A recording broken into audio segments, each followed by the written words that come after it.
That first retreat changed my life. More than any therapy I had, more than anything in my life, it just turned my head around 180 degrees.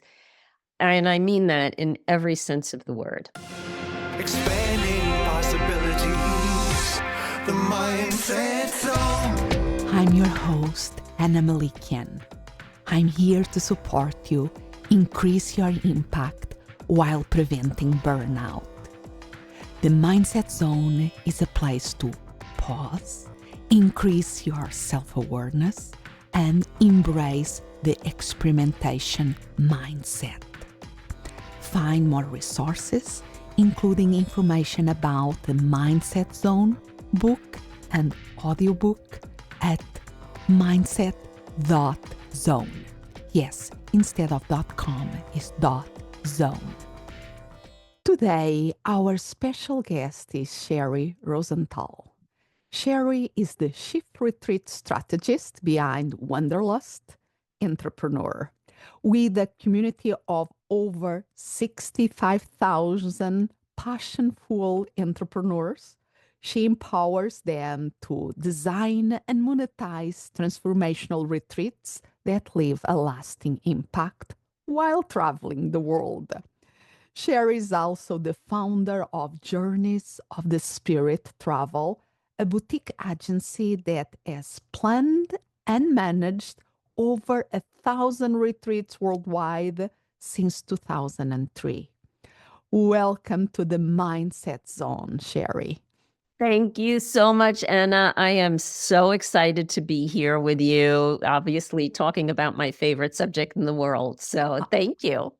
And you have also an incredible story, life story, because I was really amazed how you took a bold decision. So you train as a doctor. You had a successful medical practice. And in your 40s, you decide to do something totally different. So what was going through your mind when you decided to make this dramatic change? What happened was I did love medicine. Let me first say that. I used to be a podiatrist. And so people like to tease me and say I used to work with souls and now I work with souls. Anyway, it's just a very corny podiatry joke. But anyway, even though I like medicine, I really am more creative and artistic. I wanted to be an architect, but in my family, either you were a doctor or a lawyer. So I chose medicine and I did it for 18 years. And then it was time to leave. I also had run a surgical residency program and taught surgery for a number of years. I love teaching. But I got to the point in time where I had gone through 2 divorces. I was unhappy in my life. I couldn't figure out really why. And I had done some therapy. It didn't work really well for me. And so I put the practice up for sale against my family's. They freaked out, basically, as you guys can imagine.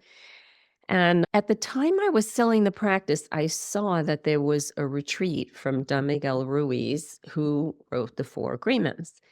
I hadn't even read the 4 Agreements yet, but Wow. yeah, I had heard that he was a Toltec teacher. And while I was in college, I loved Carlos Castaneda in college. He was another Toltec teacher. So I'm like, okay, I'm going on this retreat. So I went on the retreat just as my business was selling. And that first retreat changed my life. More than any therapy I had, more than anything in my life, it just turned my head around 180 degrees. And I mean that in every sense of the word. And I find this fascinating. When I started the Mindset Zone podcast more than 10 years ago, in the first season, I did a series of episodes that recently I republished, and I will put a link in the show notes of this episode about the 4 agreements of Don Miguel Ruiz. When I learned about you and about 180 degrees change that you did in your life and how you were inspired by the Toltec tradition and the work afterwards that you did with the four agreements. I was, oh my gosh, I have to have a conversation with you about this. So tell us, you are in a crossroads in your life. You already had made a very important decision Yep. of trying, leaving behind things that you work hard to get, but you knew that was not the path. So you had made that very important decision. And you had an inkling and intuition that this retreat that you went through could be helpful. And you really turned to be one of the more significant things that you did at the time. So tell us what was about of what you learned there, of the experience of going to this retreat that was so meaningful. First of all, I never considered myself really a victim-like person, but I believe that it's this person's fault or that my parents' fault or my ex-husband's fault or medicine's fault for the things I was unhappy about in my life. And on that trip, I learned that basically you create your reality. So, you are responsible. It's all about you, what you believe, and how you act on that in your life. And it really made me think. And just from that retreat and realization, it prompted me to study with him for over 8 years. And then I ended up running his business for 2 years and running his retreats. And that's how I really got into all of this. From that first retreat, the most life-changing thing I came away with, but then I didn't know how to fix that. And so that's why I studied with him for all of those years to really work on myself, to forgive the people I needed to forgive, myself included, and to get clear on what I want and to understand that the choices I made were mine, not because of my parents or anybody else. So it was very profound, even though I didn't fix anything per se on that first retreat, the realization was life-changing. And I think another part of the magic that happened is that, yes, you could have, and the book, just reading the book or listening to the book is transformational. I never did a retreat with them, but the book was really influential for me. And I know so many other people that just the experience of reading the book can be very meaningful. And at the same time, there is something special when we live our day to day and get in a plane, get in the train, get in the car, whatever is the modus of transportation, and go to a special place and have a special experience. So for now, let's focus on that first experience of that retreat. What now, looking back, made it so special? Most of his retreats are on sacred sites, and he believes in working with the energy of those sites and the intent of those sites. So that was the first time I experienced something like that. It was a little on the woo-woo side for me at the time, but it was perfect, and it was so heart-opening, and he is so good at holding space for people to feel safe in and to open their hearts and minds because it's really a non-judgment zone. And so for me, that made all of the difference. So you had that special place. You really create the safety around it. Usually the secret places, traditional, are also beautiful places. Yes, it was beautiful. We went to on that first trip, we went to I think it was Teotihuacan, Mexico, and the Pyramid of the Sun and the Moon, and it was just so well crafted, the experience, and I was just really touched by it. And also by the fact that I was a voracious reader, so I would read about 3 books a week. It's not that I hadn't obviously, I read the 4 Agreements when I got home, but it wasn't like I hadn't read self-help books before. there is a difference between what you read and then what you experience, because he teaches out on the land and had us doing activities outside in the different parts of the pyramids. That's part of what made it so potent. And so for me, there's a huge difference between visual and auditory learning and kinesthetic learning is another way of putting it. And because the reading, I love reading too, but can be very intellectual. It's within our head, so to speak. And the magic of a retreat is what you are saying, is the experience that is created, that can create something really transformational, that you admit that was not enough. You had to keep doing the work. It's not like we go to a retreat, we have great time there, and then there is still a lot of work to be done. But that energy that we can get of going out of our day-to-day routine is extremely powerful. And I think now in our increasingly digital world, in person, and even in the corporations and companies that they have hybrid models with some of part of their team are meeting virtually and are not local, or even if they are local and there is that day-to-day thing, creating these opportunities to have in-person retreats is really important.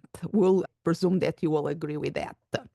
Absolutely, Anna, because, and especially following up after the pandemic. Now, obviously, the first thing I did with him was back in 1998, so we didn't have that, but still, it was so critical to be there in person because he acts as a mirror reflecting back to you what is coming out of your mouth. And the land is a mirror also reflecting things back.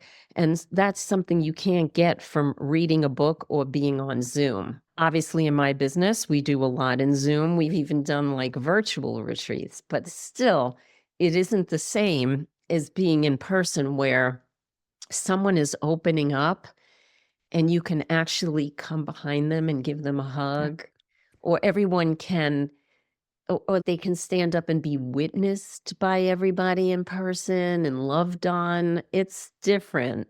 I'm not saying it's bad to do something online because it's a necessity, because not all the time can we travel. But if you can, there's nothing like it. You make friends in the deep way. You connect. You feel held and seen.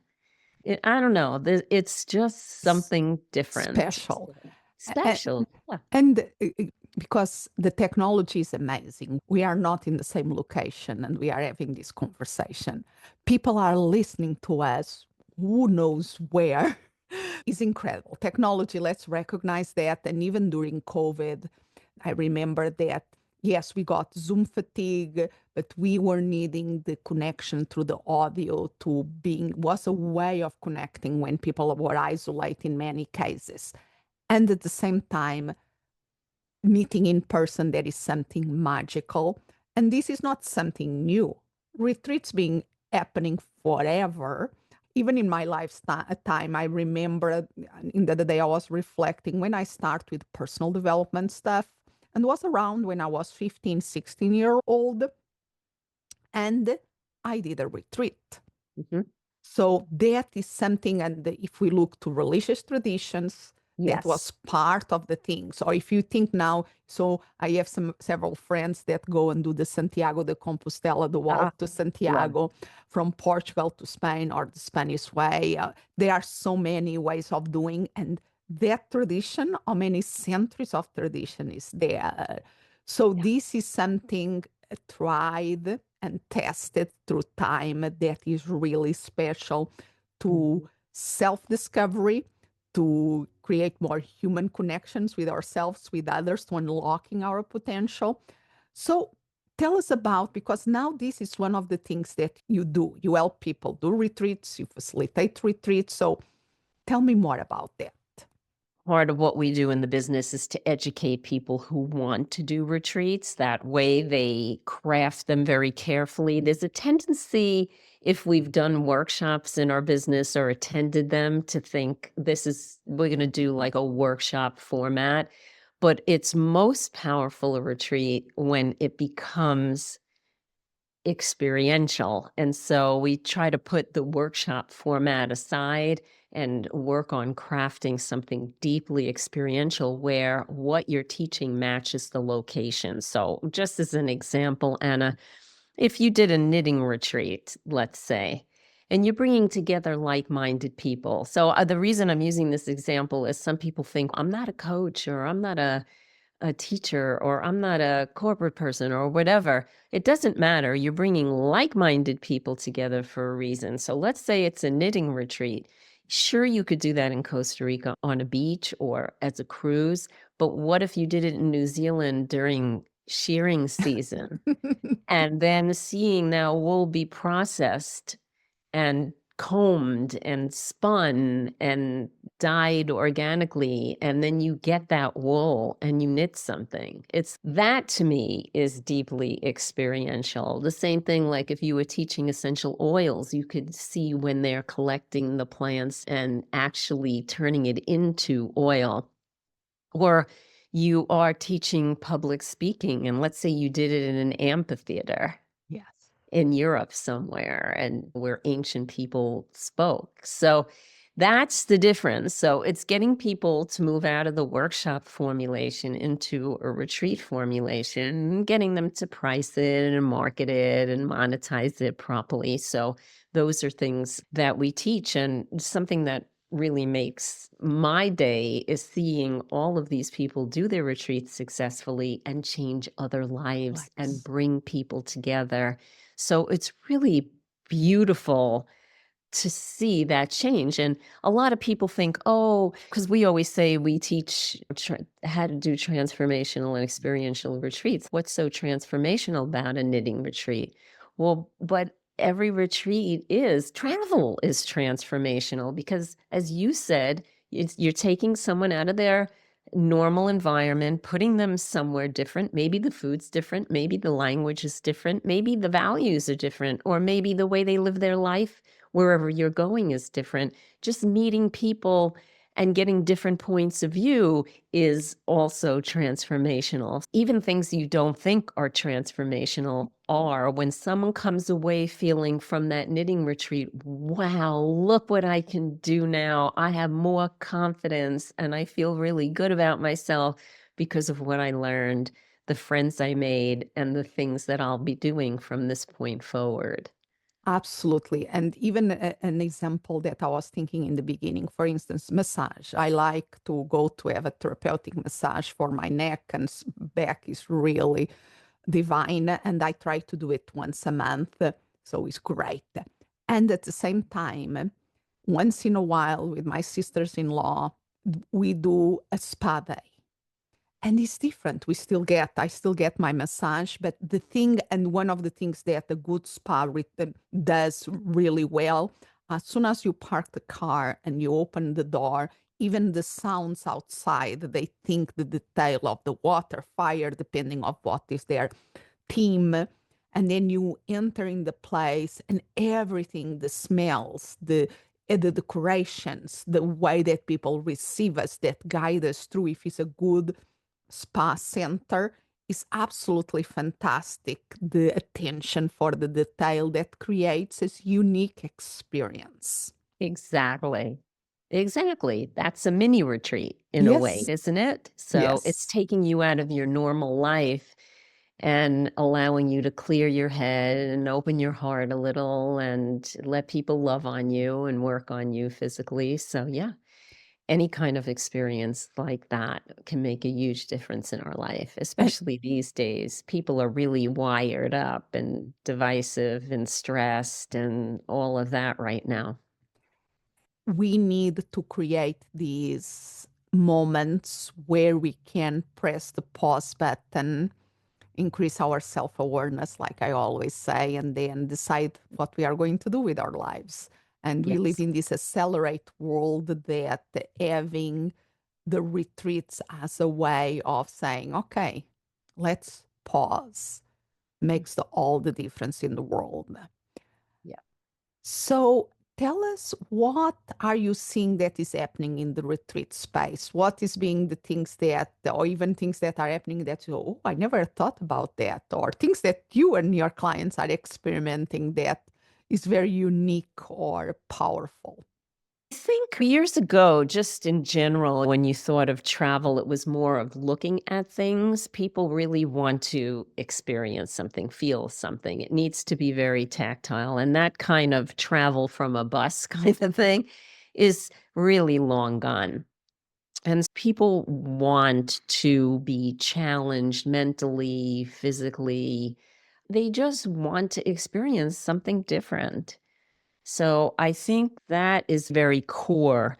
One thing that's happening right now, because I have a full service travel company, in the travel business in general, the travel sector, the fastest growing sector is wellness and transformational travel. Wow.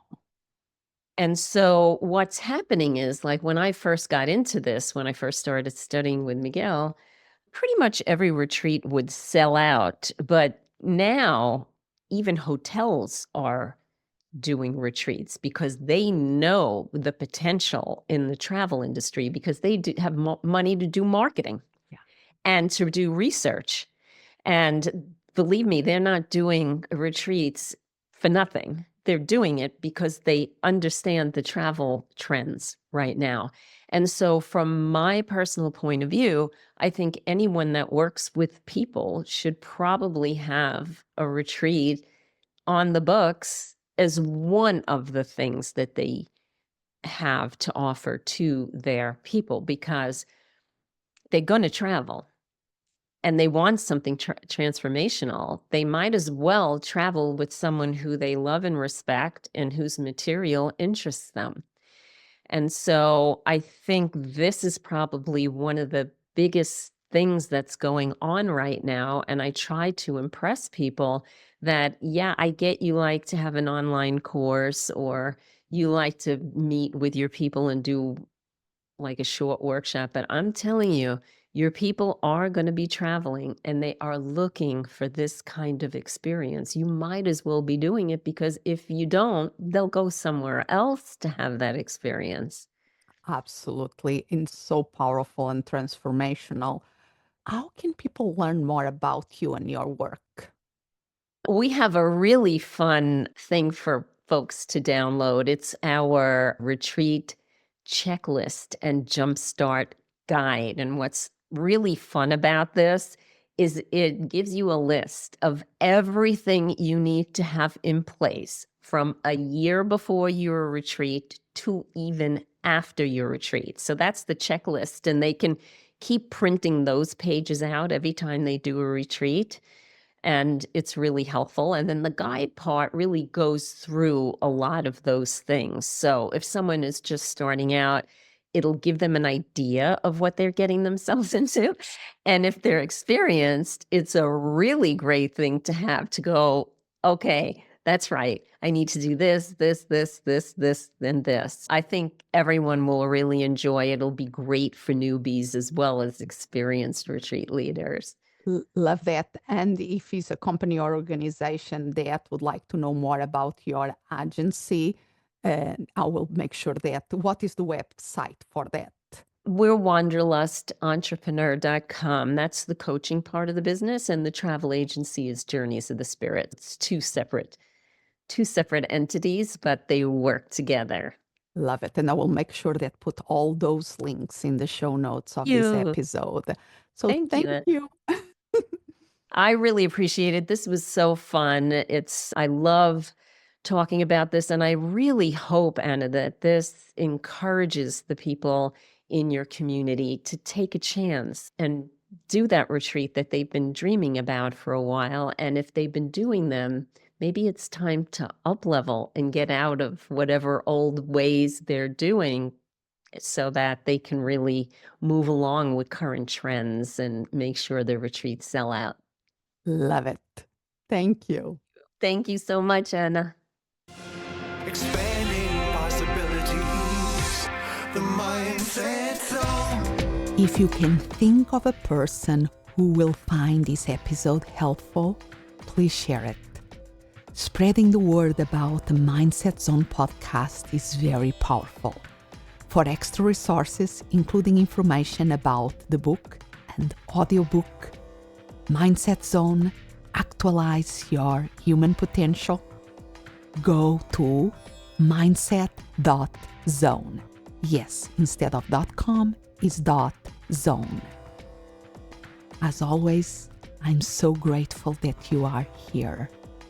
Expand what's possible for you, for the ones around you, for the world.